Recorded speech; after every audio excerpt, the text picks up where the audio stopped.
Hello and welcome to a new edition of True Audio Files, where I'm going to be going over my major haul that I had while I was in Chicago.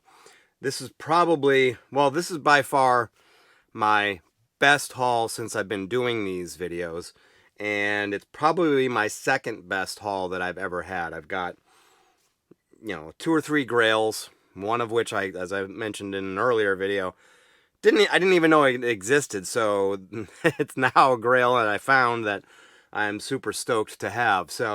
And also, just to give you an idea, I had such a big haul that these are the records I'm not going to be going over that I got during the haul.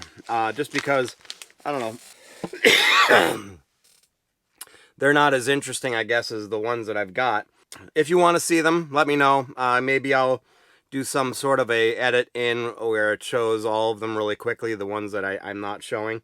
Because there are some interesting ones in there, but anyways, some of the stuff that's in there includes, like, you probably saw the Jazz Sabbath album. I have the mono record store day release. I never was able to get the stereo version, so I'm psyched to get that. And there's some George Carlin records and some Cheech and Chong records and things like that, which are kind of cool as well. So anyway, let's start off. And I do have to apologize that I am starting to catch a cold, unfortunately. That is kind of rough, but I'm going to power through it. And but you'll probably maybe hear some congestion and see a lot of edits of because I'm coughing or blowing my nose or whatever. So anyways, so let's get going here. First up is a 7-inch that I got when I went to the Prince experience, immersive experience in downtown Chicago, and they had a special 45 that they had I believe it's just available there. So Rock and Roll is alive, and it lives in Minneapolis. I believe it was played during a basketball game, a Timberwolves and Heat game, as it seems to signify on the label here. So next one's pretty cool. I had mentioned that I got a couple of Cheech and Chong ones. This one was one that sort of surprised me because I've heard about the mythical situation of this one, and it's I think it's I don't even know how to pronounce it. I think it's Big Bambooey. But anyways, what is significant about this one is it came with huge rolling papers, and most of them don't have them anymore. But this one had them intact still. So I was pretty psyched to see that. I couldn't turn it down, especially for the money that it was. So I was pretty surprised to see that. I'm going to go through a lot of these pretty quick. So next one up is Stanley Turrentine with Ron Carter, George Benson, and Freddie Hubbard, Sugar. I got Roland Kirk, We Free Kings. I don't know who was on this one, and it's too small for me to read, so... next one is looks like it could be a good one. A Date with Jimmy Smith, Volume 1. You got Lou Donaldson, Donald Byrd, Hank Mobley, Eddie McFadden, and Art Blakely playing with him on this, so that's pretty awesome. Monk Mysterio. Now, I think I may have this one already, but if I remember correctly, it was like a first pressing, and I couldn't, and it was in pretty good shape, so I really had a hard time turning that one down. This one I'm a little skeptical of, as I am all Charlie Parker releases that I find, but and it's also on a label I've never heard of before. But it's Charlie Parker All-Star Sextet with Miles Davis, Max Roach, and J.J. Johnson. So we'll see. Hopefully that one sounds better than I expected to. I always set my expectations low on those types. Another Jimmy Smith one. This one, excuse me. This one with Lee Morgan, Lou Donaldson, Kenny Burrell, Art Blakely, and a few others. Called The Sermon. So that one. I've got this one. I got I think it was an Analog Spark one a few months ago of this. But this is Mingus. Mingus at Antibes, I believe it is. I'm going to screw that up, and I apologize ahead of time. But what was significant about this one, oops, wrong way, is that it was a promo copy. And it was in pretty damn good shape. So I had a hard time pressing that one up. Speaking of hard time passing this one up, anytime I see stuff like this, I can't not get it. I have no idea what to expect from this. My expectations are outrageously low, besides being maybe a good for a laugh, but it's William Shatner Live, Captain of the Starship. No idea what this one's going to be all about, but I'm guessing it's a little bit of spoken word and him trying to be way over serious. So this one was bought based on a, I think it was either a tone poet or a classic. I think it was a tone poet. But Brother Jack McDuff, The Natural Thing. This, I believe, ooh, you can tell I got a cold, right? This is a Japanese pressing. There's no obi, but it is Miles Davis Dig with Sonny Rollins. I've got, this one was an early one. It was in pretty decent shape. John Lee Hooker, On Campus.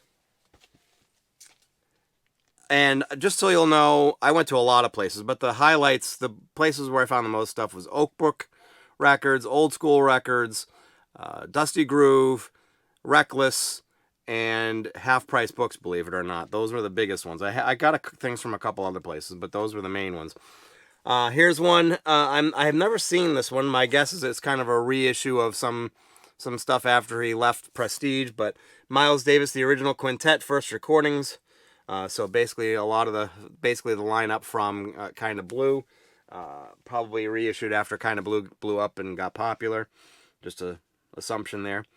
Cannonball Adderley's Sextet, which has Yusuf Lateef and Nate Adderley live in New York at the Village Vanguard. I have a couple of current reissues of this, but none of them are audiophile ones. So, and this is an early one. Basically, this is the unique Thelonious Monk. I love this album cover too, but it's a early Riverside pressing.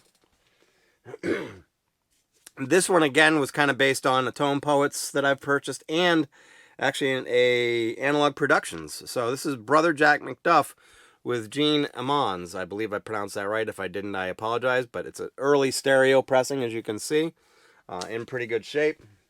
Here's another. I'm pretty sure I already have this, but it's a Japanese pressing, so I am a sucker for Japanese pressings. This is Sonny Rollins, A Night at the Village Vanguard. Next one up is Horace Silver Quintet. That says Quintet Sextet, which is kind of weird, but the Jody Grind. I have been loving everything I bought of Horace Silver Quintet, and a lot of those were classic vinyl reissues, or there may have been a tone poet or two, but I couldn't resist that. Art Blakey Quartet featuring McCoy Tyner, Sonny Stint, and Art Davis, and this was a jazz message. So actually, this is just the Art Blakey Quartet, a jazz message. My guess is this must be a precursor to Art Blakey and the Jazz Messengers. If you guys know anything more about that, let me know. Speaking of Art Blakey and the Jazz Messengers, here is, I believe this is a Japanese pressing as well. Art Blakey and the Jazz Messengers, The Big Beat. This one was an interesting one. I already have probably a couple of copies of this, but it's Judas Priest, Unleashed in the East. But this one is, I think, a first pressing in pretty decent shape. So this one's pretty cool. Earth, Wind, and Fire. Here, I Am. This one has Boogie Wonderland. But Half Speed Master. What's really cool about this also, though, is this is a promo copy as well. So nice to have that.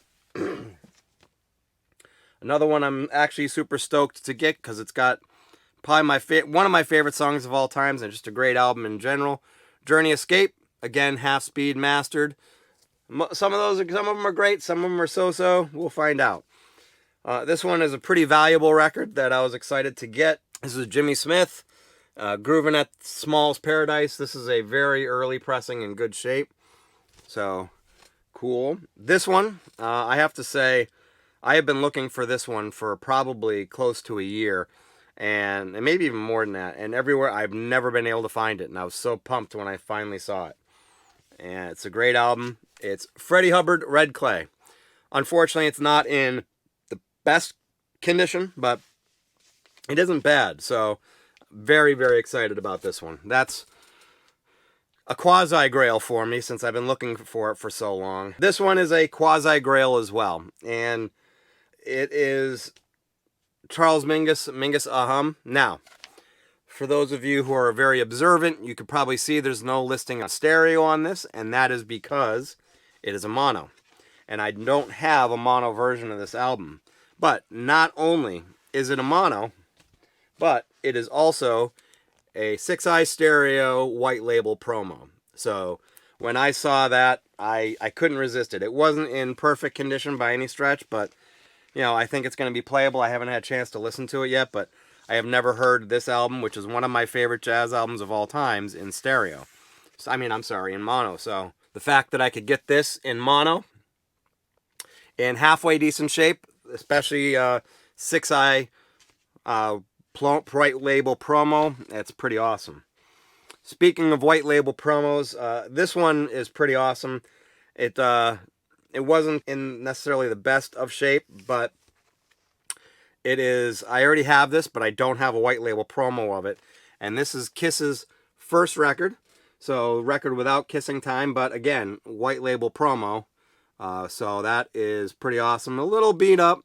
Doesn't have the original jacket, unfortunately, but that is part of the reason why I got it at a pretty large discount. So that was really, really cool. But that one and all the rest of them pale in comparison to this last one. This is a record that I've been wanting to buy on vinyl for a long time, and it was announced a couple years ago, and then it got scrapped, and I was very disappointed about that. So have it on CD. I've had it on CD since the day it was released, and it was just unbelievable when I saw it. At first, when I saw it, I thought it was just a 12-inch single, but then I looked closely. It's Prince, Come, the album, or I think at this time he was technically probably, he was still labeled Prince at this time, but he was just changing his name. I think this is the album where he came to kill off the Prince artist, if you will. But this is actually, as you can see, a promo copy of the album. But what also makes this special is, so 3 sides of it are the actual album, and then the 4th side is some remixes of a couple of the tracks as well. So I have never ever seen this out anywhere, and I couldn't believe it when I saw it. It was very expensive, but it was in pretty much pristine condition, perfect condition, and I'm very excited because I actually think this is probably one of Prince's more underrated albums if you kind of like electronic music, because it's semi-electronic. It's very cool, and I think it's a great emotional album, and very, very excited to have that in that form. So never seen it before. So that is most of my haul. Those are probably that's the highlights. Let me know what you thought about them. Is there anything in there that really you've been looking for that I was able to find? If so, leave some stuff in the comments section. If you liked what you saw here, hit that like button. If you want to see more of my videos, hit the subscribe button. And if you want to see when my new videos come out, hit that alert bell. I'm also on social media, and there's a True Audio Files Facebook page, and I have a True Audio Files Twitter and Instagram accounts as well that you can follow me on. And I love to hear your feedback. Let me know what you think. Thank you very much, and you have yourself a great rest of your day.